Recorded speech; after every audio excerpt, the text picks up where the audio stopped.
हरे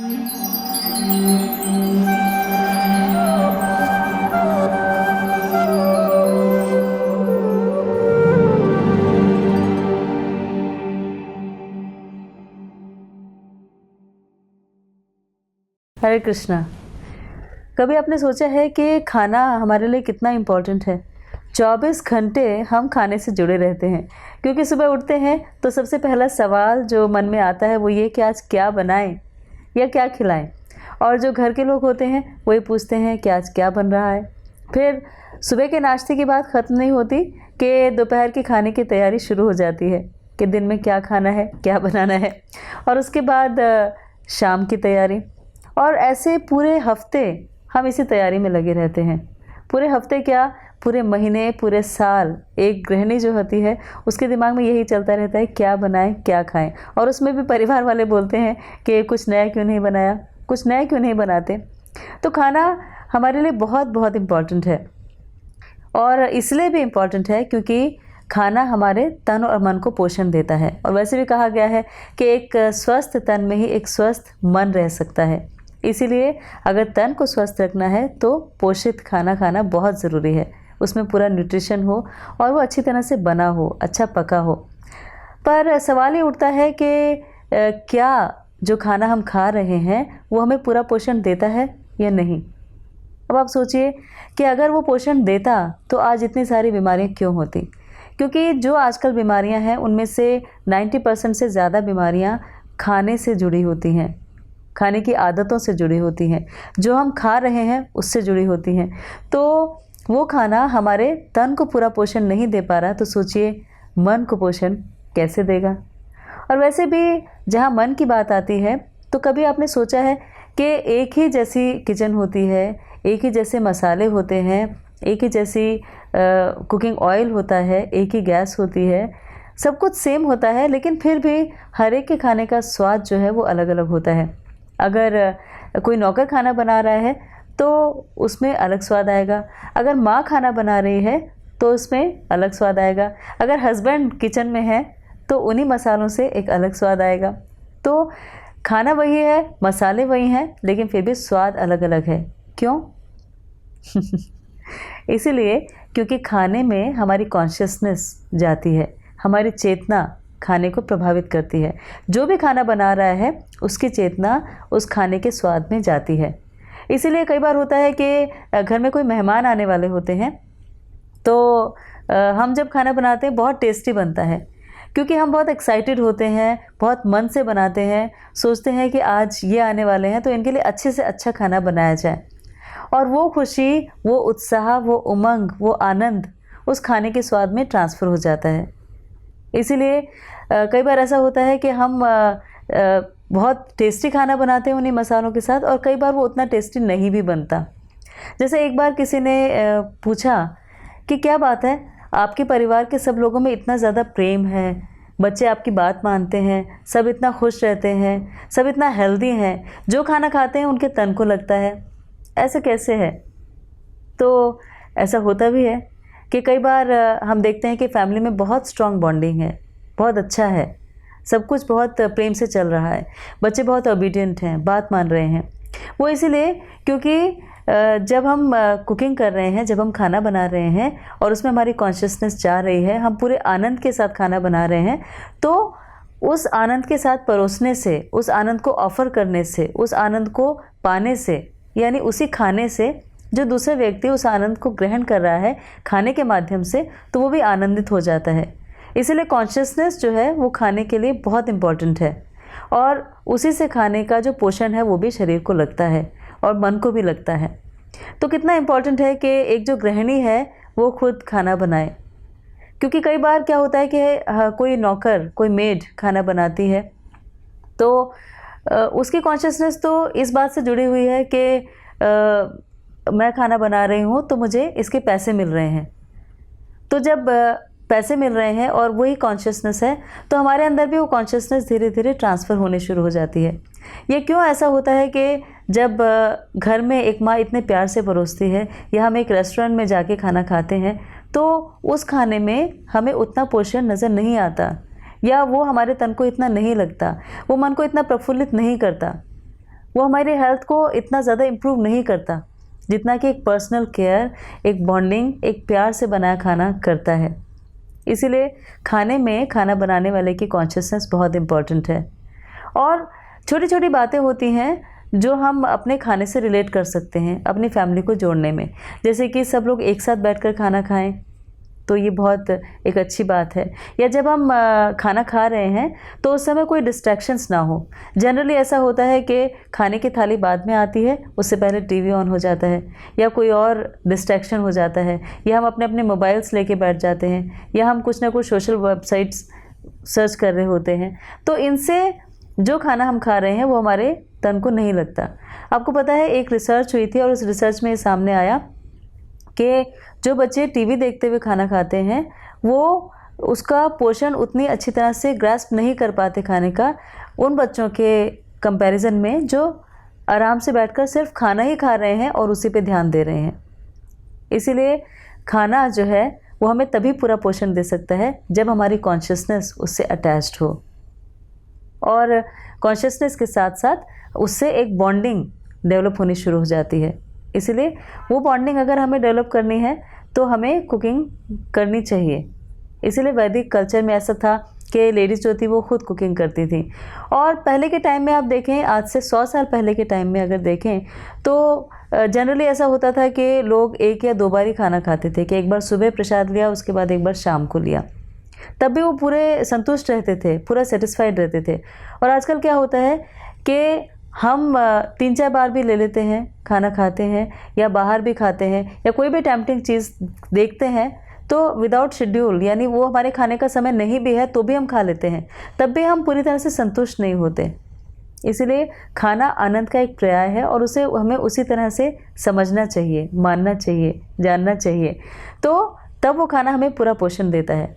जानते हैं एक बार क्या हुआ, एक बार एक हॉस्टल में कुछ बच्चे थे और उन बच्चों को पूछा गया कि मान लीजिए रसोइया आपको खाना परोस रहा है और एक दिन आपकी माँ आपका खाना परोस रही है, तो आपको कैसे पता लगेगा कि आज रसोइये ने परोसा या माँ ने, क्योंकि आप उन्हें देख नहीं रहे, वो सिर्फ खाना आपको डालती जा रही हैं और आप नीचे मुँह करके खाना खा रहे हैं।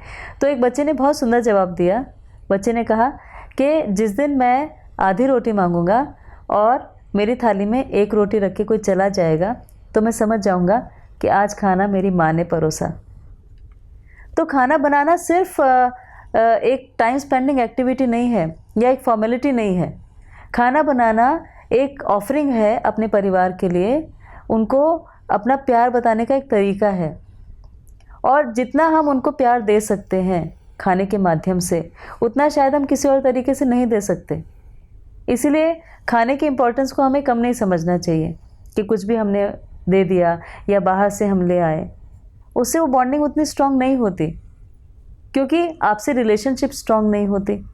आप उनके लिए टाइम स्पेंड कर रहे हैं, किचन में हैं, उनके लिए मन से कुछ बना रहे हैं, और जब आपके बच्चे या हस्बैंड वो ले रहे हैं तो आप उन्हें देख के खुश हो रहे हैं, तो ऑटोमेटिकली उन्हें लगेगा कि आप उनको सर्व कर रहे हैं, और service means care and care means love. तो ऑटोमेटिकली वो प्रेम आपस में बढ़ता जाता है। और कई बार खाना हम खाते भी हैं लेकिन संतुष्टि नहीं होती और ना ही पोषण मिलता है, ख़ास तौर पर तब जब हम बाहर से कुछ मंगाकर खाते हैं। और ऐसा क्यों होता है? क्योंकि बाहर से जो खाना आ रहा है उसमें वो भाव नहीं है, वो संतुष्टि नहीं है जो हमने अपने हाथों से परोसा था। इसीलिए अगर दो व्यक्ति एक जैसा खाना खा रहे हैं, एक व्यक्ति बाहर से लाके खाता है और एक व्यक्ति अपनी माँ के हाथ का बनाया हुआ घर का खाना खा रहा है, तो उसकी जो बॉडी है, उसका जो शरीर है वो बहुत बलवान हो जाता है, स्ट्रांग हो जाता है।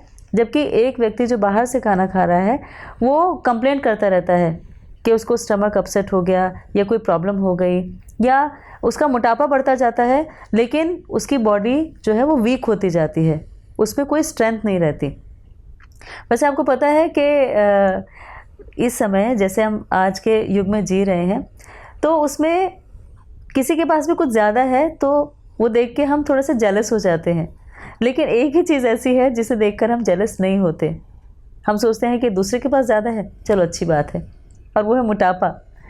और मोटापा जो है उसका एक कारण ये है कि हम जो खा रहे हैं वो न्यूट्रिशन कम है, लेकिन उसमें जो भी हम ले रहे हैं वो सिर्फ़ और सिर्फ मैकेनिकली बनाया हुआ खाना है।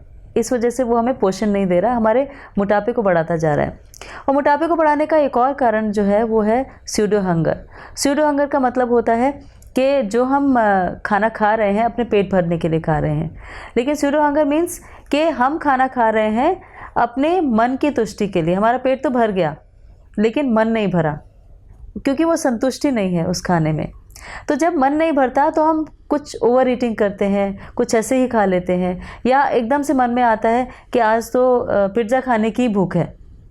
तो जब हमारे मन में ऐसा आ जाता है तो इसे स्यूडो हंगर कहा जाता है, और स्यूडो हंगर हमारे मोटापे को बढ़ाती जाती है। इसीलिए अगर न्यूट्रिशियस फूड हम खा रहे हैं, अगर हम उसकी कॉन्शियसनेस अच्छी है और उस फूड को ले रहे हैं, तो हमारा मन इतना संतुष्ट हो जाता है कि कुछ भी ऐसी चीज़ जो हमें टेम्प्ट कर सकती थी, हमारे को खाने के लिए ललचा सकती थी, वो हमें लालच नहीं देती।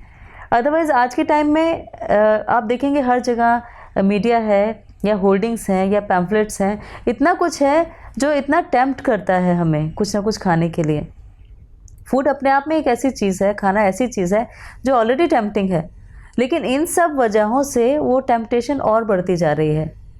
तो उस टेम्पटेशन को कम करने का एक ही तरीका है कि हम जो खा रहे हैं उससे हमें पूरा सेटिस्फेक्शन मिले, और वो सेटिस्फेक्शन तभी मिल सकता है जब उसमें जो व्यक्ति उसे बना रहा है वो पूरा सेटिस्फाई होकर बनाए, वो पूरा मन से बनाए, वो पूरे भाव से बनाए, और उस भाव से ही वो उसे ऑफ़र करे अपने परिवार को, उन सबको खिलाए। तो उससे इतनी संतुष्टि होगी कि कोई भी चीज़ दुनिया की कितनी भी अच्छी दिखने में आपको लगे, आपका मन नहीं करेगा, क्योंकि आपका पेट ऑलरेडी भरा है, आपका मन भरा है। और इससे हम अपने आप को एक हेल्दी लाइफस्टाइल दे सकते हैं, एक अच्छा जीवन दे सकते हैं, जिससे कि हमें कोई बीमारियां ना हो और हम पीसफुल रहें, मन भी स्वस्थ रहे और तन भी स्वस्थ रहे। और जानते हैं श्रीमद् भगवद गीता में भी बताया गया है कि जैसा हम खाना खाते हैं वैसे ही हमारी चेतना होती जाती है। इसीलिए कहा गया है कि जैसा खाओ अन्न वैसा हुआ मन। जानते हैं इसके बारे में एक छोटी सी स्टोरी आती है कि एक बार एक सेठ थे, और वो क्या करते थे, एक ट्रेन वहाँ से जाती थी उनके घर के पास से, तो ट्रेन से कुछ अनाज वो ले लेते थे। तो जब वो अनाज ले लेते थे और उसे घर आकर उससे खाना बनता था, तो एक बार उनके घर में कोई साधु पुरुष आए, और वो जो साधु पुरुष थे उन्होंने वहाँ भोजन किया, और भोजन करने के बाद में वो उन्हीं के कमरे में जाके सो गए। और जब वो सो गए, सो के उठे, तो उन्होंने देखा कि वो जो सेठ थे उन्होंने कुछ रुपए लाके वहाँ पर रखे हैं। तो वैसे तो वो साधु थे और बहुत अच्छे थे, पर उन्हें पता नहीं क्या हुआ कि उन्होंने उन पैसों में से एक गड्डी उठा के अपनी झोली में डाल ली और वो चले गए। तो जब अगले दिन वो सुबह लौट कर आए उन सेठ जी के पास, तो उन्होंने देखा कि सेठ जी बहुत ज़ोर ज़ोर से अपने नौकर को मार रहे हैं। तो उन्होंने पूछा क्या हुआ सेठ जी? तो उन्होंने बताया कि मैंने कल कुछ पैसे ला के रखे थे और उसमें से कुछ पैसे कम हैं। तो जो साधु पुरुष थे उन्होंने अपनी झोली में से निकाल के वो पैसे सेठ जी के हाथ में रख दिए। उन्होंने बोला कि ये तो मैं कभी सोच ही नहीं सकता था कि आप पैसे लेंगे, क्योंकि मैं तो अपने नौकर पर ही शक कर सकता था, आपसे तो एक्सपेक्टेड ही नहीं था। तो उन्होंने बोला कि मैं भी यही सोच रहा था कि ऐसा कैसे हो गया। फिर उन्होंने गौर किया, उन्होंने कहा कि आप बताइए कि कल आपने मुझे जो भोजन परोसा था वो कहाँ से आया था? उन्होंने बोला कि ऐसे ऐसे मैं एक ट्रेन है उसमें से मैं कुछ अनाज हर बार ले लेता हूँ, और जो मार्केट रेट है उससे आधे रेट पे वो मुझे अनाज मिल जाता है। तो उन्होंने बोला कि इसका मतलब आपने आधे रेट पर जब लिया तो आपने किसी न किसी के साथ बेईमानी की, और वो बेईमानी वाला जो अन्न था वो मैंने ग्रहण किया, इस वजह से मेरे मन में भी बेईमानी आ गई। और आज जब मेरा तन और मन शुद्ध हुआ, सुबह मैंने स्नान किया, उसके बाद मुझे एहसास हुआ कि मैंने क्या किया, और तब पश्चातापवश मैं आपके पास आया। तो इसीलिए कहा गया है कि जैसा खाएं अन्न वैसा हुआ मन। इसीलिए हमें अन्न बहुत सोच समझ के खाना चाहिए। और वैसे भी शास्त्र में बताया गया है कि आहार शुद्धो सत्व शुद्धि, सत्व शुद्धो ध्रुवा स्मृति, स्मृति लंबे सर्व ग्रंथि नाम विप्रमोक्षा। कि आहार अगर शुद्ध होता है तो हमारी इंटेलिजेंस बढ़ती है, और इंटेलिजेंस बढ़ती है तो हमारी स्मृति तेज़ होती है, यानी हमारी जो मेमोरी है वो तेज़ होती है। और तब हम जो हायर प्रिंसिपल्स हैं लाइफ के, जो अच्छी बातें हैं लाइफ की, जो भौतिक जीवन से ऊपर हैं, उन्हें हम समझ पाते हैं। नहीं तो हमारी कॉन्शियसनेस लो ही रहती है, और उस लो कॉन्शियसनेस में हम छोटी छोटी चीज़ों को लेकर बहुत ज़्यादा सोचने लग जाते हैं कि ये किसने कर दिया, वो क्या हुआ, उसने ऐसे क्यों बोल दिया। तो अपनी कॉन्शियसनेस को हायर बनाना है तो उसमें बाकी चीज़ों के साथ साथ खाने का बहुत महत्वपूर्ण योगदान होता है। इसीलिए भगवत गीता में भगवान कहते हैं कि जो भी हम खाते हैं, एक तो उसे हम बहुत मन से बनाएं, उसमें हमारी कॉन्शियसनेस है, और दूसरा उसे हम भगवान को ऑफर करें। और भगवान 9वें अध्याय में कहते हैं, पत्रम पुष्पम फलम तोयम यो मे भक्त्या प्रयच्छति तदहम भक्ति उपाहतम अश्नामि प्रयतात्मा। के पत्र, पुष्प, फल और जल ये भगवान को ऑफर किया जा सकता है। इसीलिए जो खाना हम बनाते हैं उसमें मांस, मछली, अंडा ऐसी चीज़ों का उपयोग नहीं होता, मशरूम्स ये नहीं उपयोग होता, क्योंकि ये जो चीज़ें हैं ये हमारी माइंड को, हमारी बॉडी को कंटामिनेट करती हैं। इसीलिए इन चीज़ों का उपयोग किए बिना जो खाना बनाया जाता है वो बिल्कुल शुद्ध और सात्विक होता है, उसमें प्याज लहसुन भी नहीं होता। तो जितना हम सात्विक भोजन करेंगे उतना हम मोड ऑफ गुडनेस में रहेंगे, यानी सतोगुण में रहेंगे, और जितना हम सतोगुण में रहेंगे उतना हम जीवन के हायर प्रिंसिपल्स को समझ पाएंगे। हम ये समझ पाएंगे कि जीवन का वास्तविक लक्ष्य क्या है, हम यहाँ पर क्यों आए हैं, क्यों हमारी परिस्थिति दूसरे व्यक्ति की परिस्थिति से अलग है, क्यों हमारा रहन सहन और उनका रहन सहन अलग है, क्यों हमारी सोच उनकी सोच में फ़र्क है। और आप देखते हैं कि जब हम फास्ट करते हैं, हम व्रत रखते हैं, हम उपवास करते हैं, हम तप करते हैं, तो ऐसे समय में हम जो भोजन बनाते हैं या घर में कोई पूजा अर्चना करते हैं, जो भोजन बनाते हैं उसमें प्याज लहसुन का प्रयोग नहीं किया जाता। तो क्यों नहीं किया जाता है? क्योंकि वो जो खाना है उस दिन पूरा शुद्ध सात्विक खाना बना है। अब सोचिए कि अगर वही शुद्ध सात्विक खाना हम पूरे जीवन भर खाते हैं तो हमारे जीवन में कितना परिवर्तन आ जाता है। वैसे भी हम जो साइंटिस्ट हैं वो ये मानते हैं कि हम जो भी खाना खाते हैं या जो भी हमारी बॉडी के सेल्स उनसे बनते हैं वो हर 7 साल में पूरे के पूरे सेल्स चेंज हो जाते हैं। और अगर 7 साल तक हम सात्विक भोजन कर रहे हैं तो हमारी पूरी बॉडी सात्विक हो जाती है, और जब पूरी बॉडी सात्विक हो जाती है तो हमारी इंटेलिजेंस बहुत जल्दी ग्रो करती है, हम बहुत इंटेलिजेंट हो जाते हैं। और जब हम इंटेलिजेंट हो जाते हैं तो हम ये समझ पाते हैं कि हमारी आइडेंटिटी क्या है, हम कौन हैं, क्यों हैं, कैसे हैं। और ये जो प्रॉब्लम है आज की कि हमें आइडेंटिटी क्राइसिस है, हमारी ड्यूटीज़ और हमारे राइट्स के बीच में कॉन्फ्लिक्ट्स हैं, ये सारी की सारी प्रॉब्लम्स धीरे धीरे ख़त्म होने लग जाती हैं, क्योंकि तब हम अपने जीवन को एक स्ट्रीमलाइन करके एक फोकस डायरेक्शन में चलाना शुरू कर सकते हैं। तो छोटी सी बात है खाना, लेकिन वही खाना कहाँ हमारे माइंड को, हमारी बॉडी को, हमारी सोल को कितना पोषण दे रहा है, कितना कुछ बदल रहा है। तो वही खाना जो हम खुद खा रहे हैं और अपने परिवार को खिला रहे हैं, वो पूरा परिवार कितनी जल्दी बदल सकता है, उसमें कितने चेंजेस आ सकते हैं।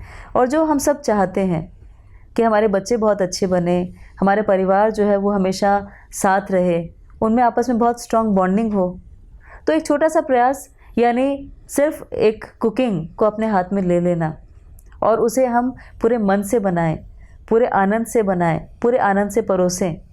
सिर्फ इतना करने से ही अगर इतना कुछ बदल सकता है तो क्या ये सौदा महंगा है? या क्या हमें सोचना चाहिए कि कुकिंग में टाइम वेस्ट कर रहे हैं हम? या क्या हमें सोचना चाहिए कि कुकिंग खुद करना तो आउट फैशन हो गया है, आउटडेटेड हो गया है? ऐसा बिल्कुल नहीं है। इसे अपना कर देखिए और आप खुद महसूस करेंगे कि इससे जीवन में कितने बदलाव जो हम अलग अलग तरीक़ों से चाह रहे थे वो कितनी आसानी से हो गए। जैसे एक पेंटर है, पेंटर जो है वो कोई पेंटिंग बनाता है तो वो उसके मन के भाव हैं, वही कैनवस पे उतरते हैं, वही रंग सामने आते हैं। इसी तरह से एक गृहिणी जो है जब वो खाना बना रही है तो उसके मन के भाव उस खाने में आ रहे हैं और वही खाने का स्वाद बढ़ा रहे हैं। इसलिए हमें समझना चाहिए कि क्यों वैदिक कल्चर में ऐसा था कि लेडीज़ खुद कुकिंग करती थी और ख़ुद खाना बनाती थी और उस खाने से पूरा परिवार पोषित होता था, संतुष्ट रहता था, पीसफुल रहता था।